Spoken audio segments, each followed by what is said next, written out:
I understand the frustrations of others because I've witnessed them firsthand. Working as a government employee, I've spoken with constituents over the phone in community meetings and heard their concerns. These individuals have come to me, sometimes with issues I can assist them with.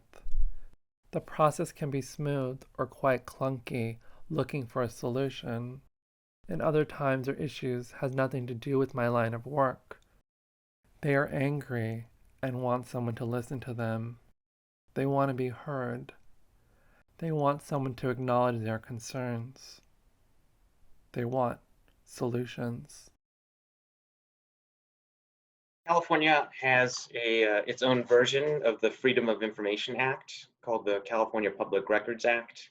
Anyone can submit a request for information that agencies are required to process, evaluate, and produce scope of documents that show how the government works.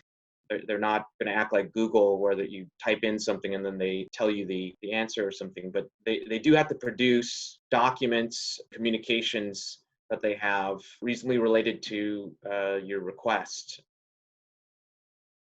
Government records are available to you.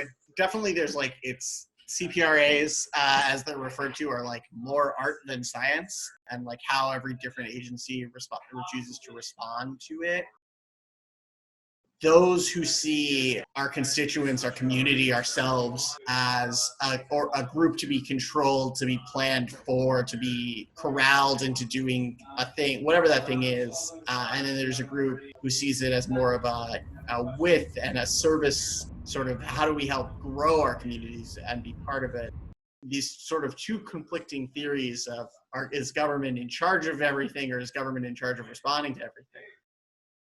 Yeah, in my experience working, you could just like look up the person who works in that area and call them. It's like really simple. It seems like it would be super opaque or super difficult, but like the program that I worked in, we'd handle money that occurred through development, and would be put back into the communities where development was happening.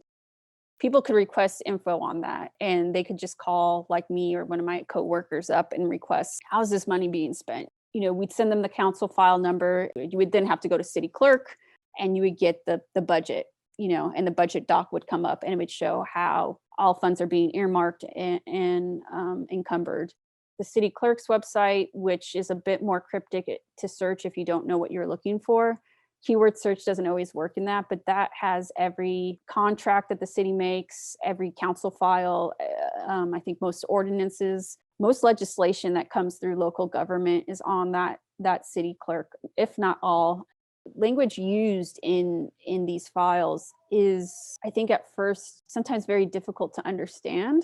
It's kind of a certain kind of jargon that, legal jargon. What do I need to understand? What do I don't? Getting involved also means having to kind of decode certain things or learn how to decode certain things. When the crisis happened, my mom's friends who don't speak English were so afraid to apply for unemployment. They were just afraid to request any type of money, free, like, quote unquote, money that was given by, like, the state. And they just didn't understand if they qualified or if they didn't qualify, and like what that meant and how much they would owe. It was just like so confusing and so scary to them that they would rather opt out in getting that money. One of my mom's friends, he was about to get evicted. So he reached out to my sister who's bilingual and was really able to kind of help him through his application and kind of convince him, like, this is your right, as a citizen, as someone who works. I think for people who don't speak English as their first language, or just like being an immigrant, I think the best way to seek information is from your friends and your friends' kids and your, like, use all your networks.